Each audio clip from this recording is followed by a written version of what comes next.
मृत्युंजय और सब की तरफ देखकर कहता है, मुझे प्रिया और राय फैमिली की एक एक जानकारी चाहिए। रूहानी के जन्म से लेकर अभी तक की सारी जानकारी, कोई भी इन्फॉर्मेशन छूट भी नहीं चाहिए, वरना तुम सबको इस दुनिया से आज़ाद कर दूंगा मैं। मृत्युंजय कितनी खतरनाक और डरावनी आवाज़ सुनकर सब लोग अंदर से कम चाहते हैं। उन्हें प्रिया पर बहुत गुस्सा आ रहा था जो उन्होंने डेविल को जगा दिया। अब ये डेविल उन सब की जिंदगी हराम कर देगा और जब तक प्रिया और राय फैमिली से अपना बदला नहीं ले लेगा तब तक वह चैन से नहीं बैठेगा। स्टडी रूम के बाहर खड़ी रूहानी सकते में आ चुकी थी। उसे भी नहीं पता था कि वह जिस लड़के से प्यार करती है वह मृत्युंजय था, जिसे उसने बचाया था वह मृत्युंजय था। अब तो उसे और भी ज्यादा खुशी हो रही थी कि चलो बदले के साथ साथ उसे उसका प्यार भी मिल गया।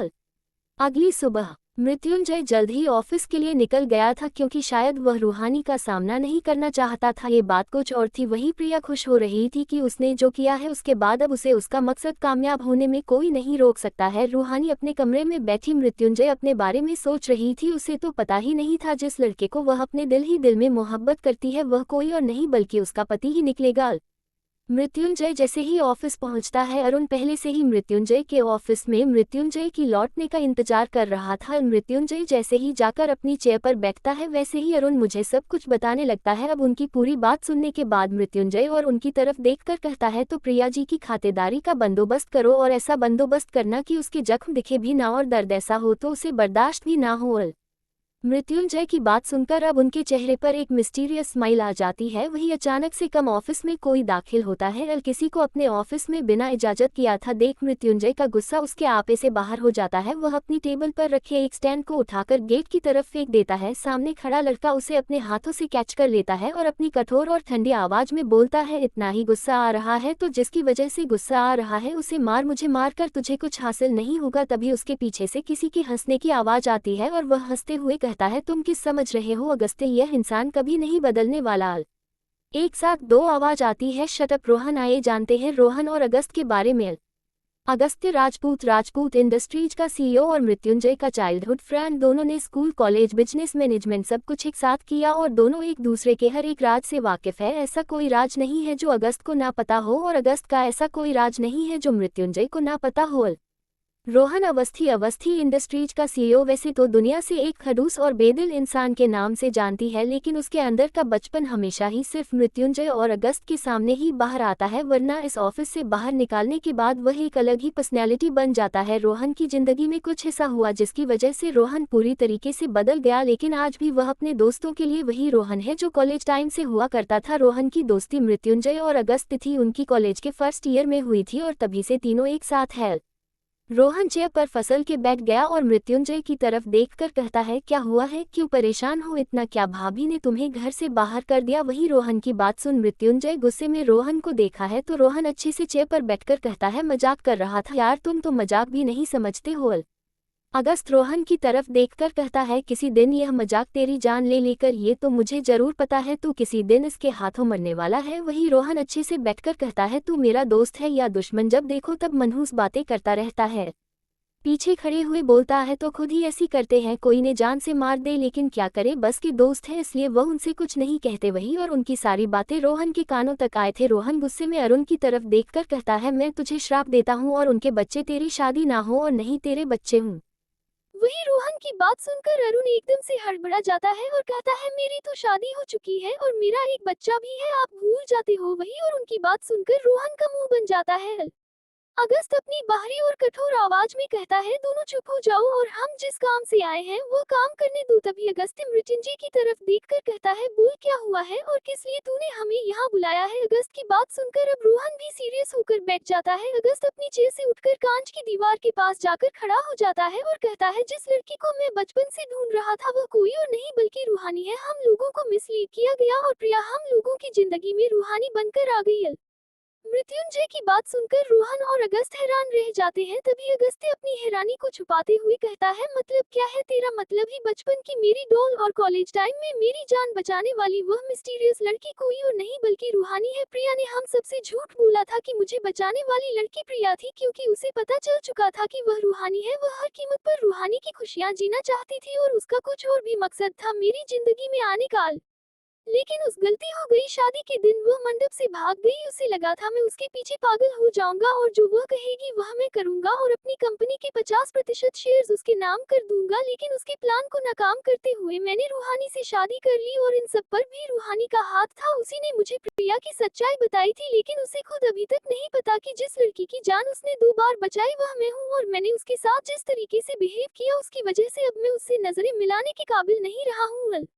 रोहन एकदम से चेयर से उछल कर खड़ा हो जाता है और कहता है, मैंने तो तुमसे पहले ही कहा था वह मेकअप से पती हुई चुड़ैल किसी भी एंगल से नहीं लगता कि वह किसी की जान भी बचा सकती है। लेकिन उसे वक्त तूने मुझे चुप करवा दिया ये बोलकर कि मैं ज्यादा ओवर थिंकिंग कर रहा हूँ। और देखो मेरी ओवर थिंकिंग आज से साबित हो गई ना। वह चुड़ैल तुझे किस एंगल से लगती थी कि वह किसी की जान बचा सकती है? और तूने जिस तरीके से रूहानी के बारे में बताया था, आई मीन उसे लड़की के बारे में बताया था, मुझे प्रिया उसे एंगल में कभी भी फिट बैठी हुई नजर नहीं आयल।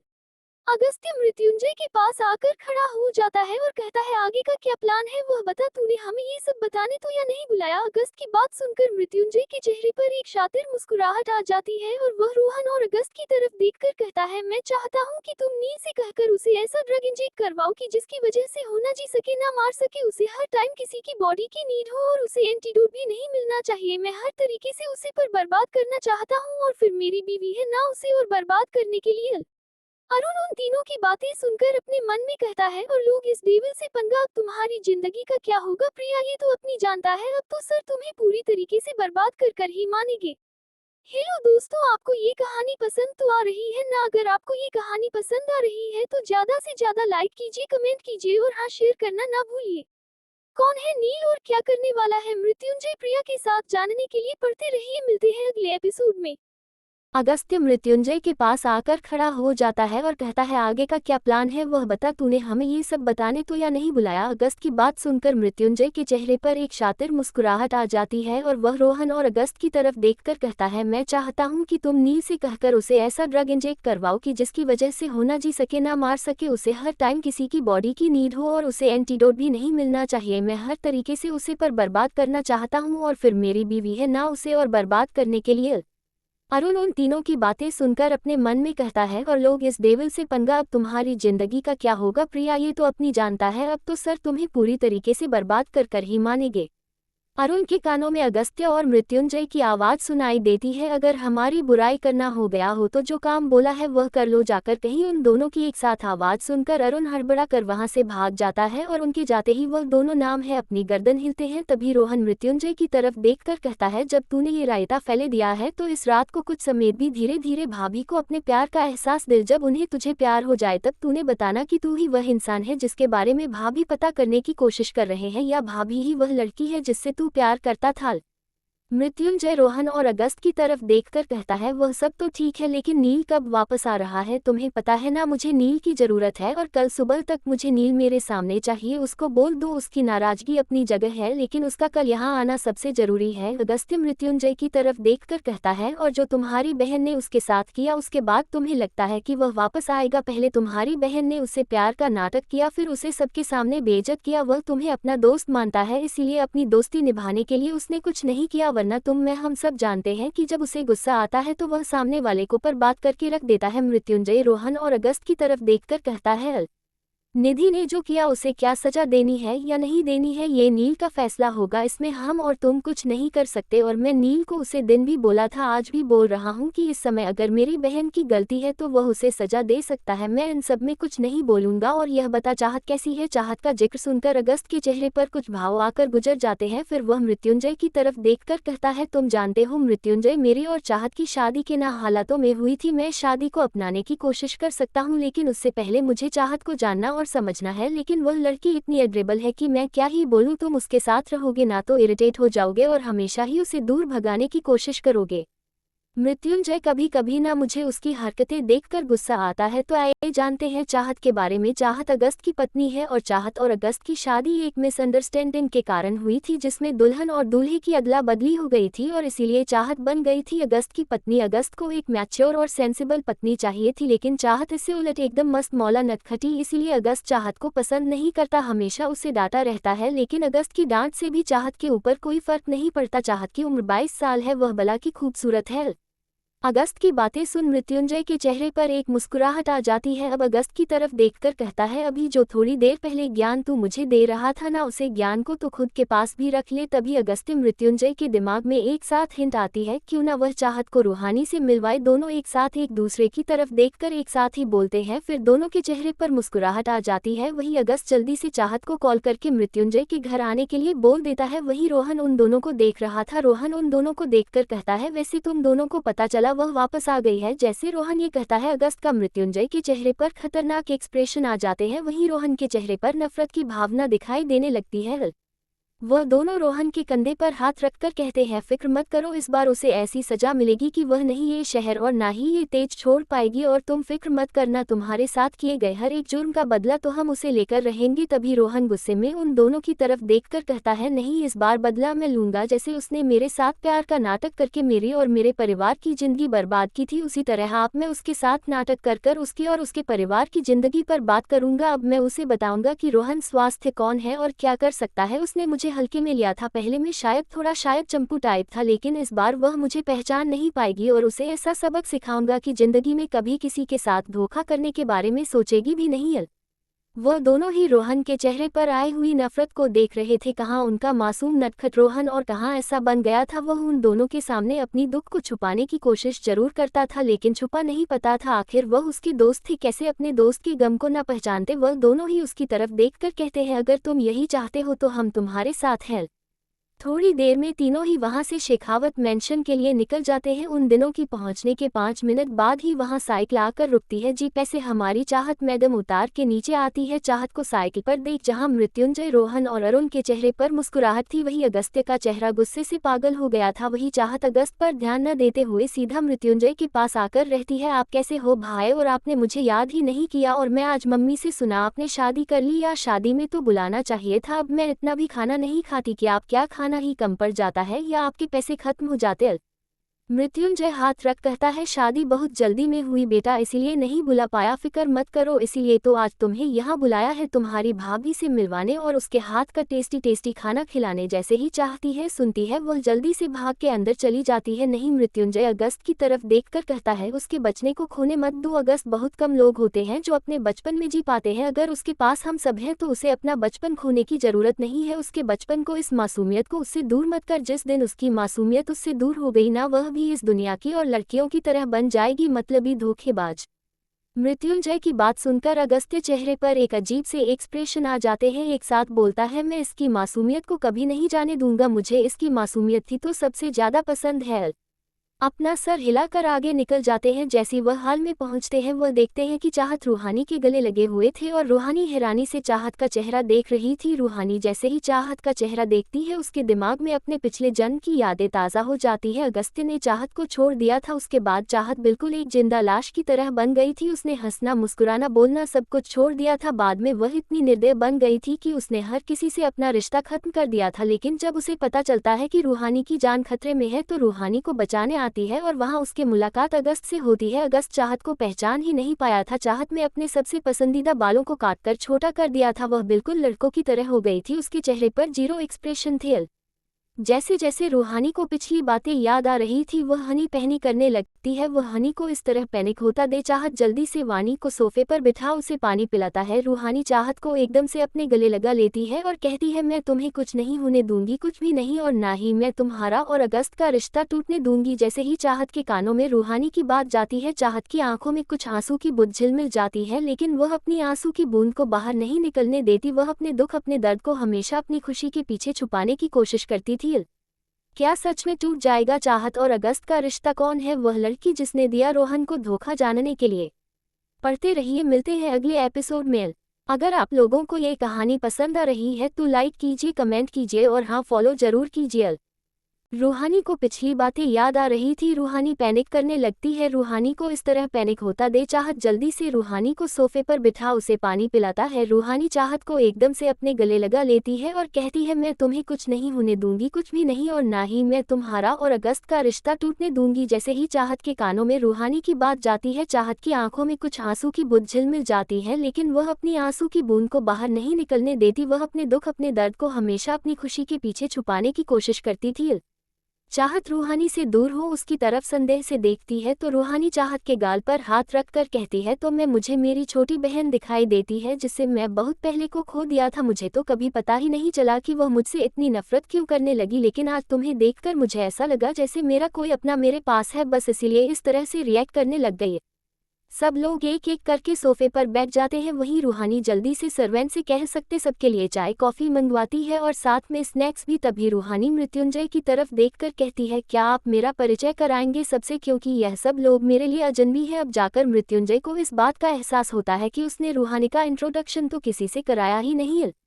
मृत्युंजय सबसे भारी बड़ी से रूहानी से मिल जाता है। तभी रूहानी के मुंह से अचानक से निकल जाता है निधि कहाँ है। निधि का जिक्र सुनकर सबकी आंखें हैरानी से बड़ी हो जाती हैं। सब लोग हैरानी से रूहानी की तरफ देखते हैं तो रूहानी अचानक से हड़बड़ा जाती है और कहती है वह मैं यहाँ सर्वेंट के मुंह से निधि का नाम सुना था, बस इसीलिए पूछ लिया।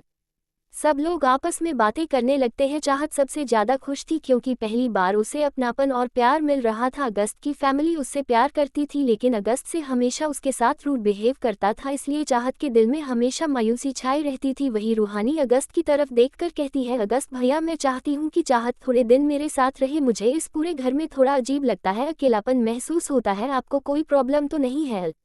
अगस्त्य रूहानी की तरफ देखकर कहता है नहीं भाभी आप रख लीजिए चाहत को यहाँ कुछ दिन, मुझे कोई दिक्कत नहीं है। चाहत रूहानी की तरफ देखकर कहती है भाभी उन्हें कोई दिक्कत कभी होगी भी नहीं क्योंकि वह खुद मुझसे पीछा छुड़ाना चाहते हैं, हमेशा मुझे अपने घर अपने आप से दूर करने की कोशिश करते हैं और आपने तो उनका काम और आसान कर दिया मुझे यहाँ रख कर। सभी को चाहत की बातों में उसका दर्द और उसकी परेशानी समझ आ जाती है। अगस्त्य चाहत की बात सुनकर हैरानी से चाहत को देखने लगता है क्योंकि यह पहली बार था जब चाहत ने उसकी किसी बात पर जवाब दिया था, वरना वह हमेशा ही अपना सर झुकाकर अगस्त की हर बात सुन लेती थी और कभी किसी बात पर सवाल नहीं उठाती थी। इसी बात से अगस्त सबसे ज्यादा चढ़ता था कि यह लड़की कभी अपने लिए स्टैंड क्यों नहीं लेती। राज उसके दिल में खुशी भी थी लेकिन थोड़ा दर्द भी था। रूहानी चाहत की तरफ देखकर कहती है चलो हम दोनों दिन की तैयारी करते हैं, इन सब लोगों को आपस में बातें करने दीजिए। चाहत रूहानी का हाथ पकड़ किचन की तरफ चली जाती है। चाहत और रूहानी के जाने के बाद मृत्युंजय अगस्त की तरफ देखकर कहता है देखा तुमने उसे मासूम लड़की की मासूमियत छीन ली है, वह सिर्फ दिखावा करती है खुश रहने का, पर वह खुश नहीं है और मैं तुम्हें आज आखिरी बार वार्निंग दे रहा हूँ, अब अगर तुम्हारी वजह से चाहत को कोई तकलीफ हुई तो मैं चाहत को हमेशा हमेशा के लिए अपने पास रखूंगा और तुम दोनों का तलाक करवाकर चाहत के लिए कोई अच्छा लड़का ढूंढकर उसकी शादी करवा दूंगा, क्योंकि मैं चाहत को अपनी बहन माना है और मैं अपनी बहन को दर्द में नहीं देख सकता। अगस्त्य गुस्से से मृत्युंजय की तरफ देखकर कहता है सोचना भी मत, मृत्युंजय बीवी है वह मेरी और मैं उसे अपने जीते जीतो कभी खुद से अलग नहीं होने दूंगा। मैं उसे रूड बिहेव करता हूँ क्योंकि वह कभी अपने लिए स्टैंड नहीं लेती, भले ही हमारी शादी किन भी हालातों में हुई हो, लेकिन उसे खुद के लिए लड़ना सीखना होगा, वरना ये दुनिया इतनी भी अच्छी नहीं है कि उसे जैसी मासूम लड़की को यहाँ जिंदा भी रहने देगी। और हम सब का काम तो तुम जानते हो, हमारे इतने दुश्मन है कि कब कौन हमें मार देगा हमें खुद नहीं पता, कौन हमारा अपना है कौन पराया ये भी हमें नहीं पता, हम अपनी परछाई पर भी विश्वास नहीं कर सकते तो किसी इंसान पर तो बहुत बड़ी बात है। रोहन उन दोनों की तरफ देखकर कहता है तुम लोग अपनी यह सीरियस बातें करो, मैं चला अपनी दोनों भाभियों के पास और उनसे अपनी दोस्ती बढ़ाने, जिससे कभी तुम दोनों डेविल अगर मेरे खिलाफ हो तो वह दोनों एंजल मेरे साथ हूँ और तुम दोनों कुछ ना कर सको। रोहन की बात सुनकर वह दोनों गुस्से में रोहन को देखते हैं। रोहन जल्दी से वहां से किचन की तरफ भाग जाता है और उसके पीछे पीछे अरुण भी चला जाता है क्योंकि वह जानता था रोहन के चक्कर में वह फंस जाएगा। किचन के अंदर रूहानी और चाहत खाना बना रही थी, तभी रोहन उनके पास आकर कहता है और मेरी प्यारी प्यारी भाभियों क्या हाल चाल है आपके। रोहन की बात सुनकर वह दोनों मुस्कुरा देती हैं। तभी रूहानी रोहन की तरफ देखकर कहती है हम खुश हो जाएंगे रोहन भैया, लेकिन उससे पहले आपको सच में खुश होना पड़ेगा। ये बनावटी मुस्कान और दिल का दर्द ये सब हमारे आगे नहीं चलेगा, क्योंकि हम जानते हैं आप किस मुस्कुराहट के पीछे आपके दिल का दर्द है। वही रूहानी की बात सुनकर चाहत अरुण और रोहन तीनों हैरान रह जाते हैं। चाहत को उनके साथ 1 साल हो गया था लेकिन कभी उसे पता ही नहीं चला कि रोहन की दर्द में है, और रूहानी ने उसकी आंखें देखकर ही पहचान लिया कि रोहन के अंदर कोई दर्द चल रहा है।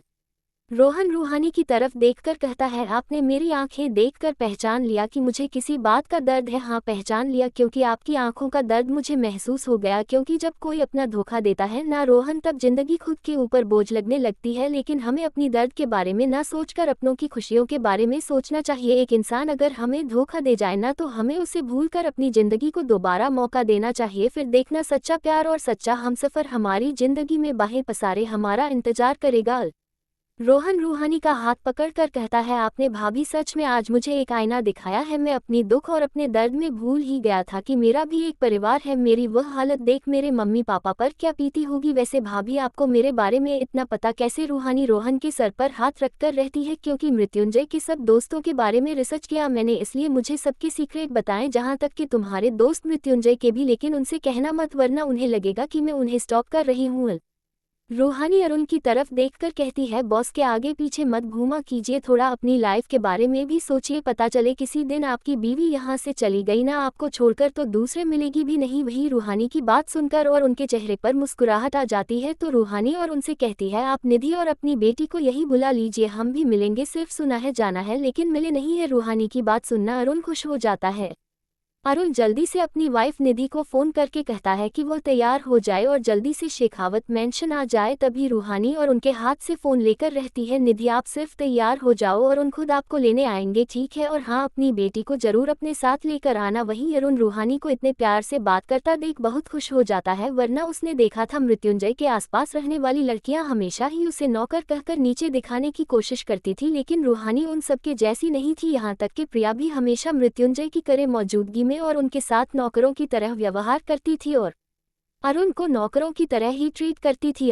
अरुण ने कभी भी मृत्युंजय को इस बारे में पता नहीं चलने दिया, क्योंकि वह नहीं चाहता था कि प्रिया कोई भी इमोशनल ड्रामा करके मृत्युंजय के आगे अरुण को गलत साबित कर दे, इसलिए वह हमेशा ही प्रिया की बदतमीजियों को बर्दाश्त करता रहता था। लेकिन आज रूहानी का व्यवहार देखकर उसे बहुत अच्छा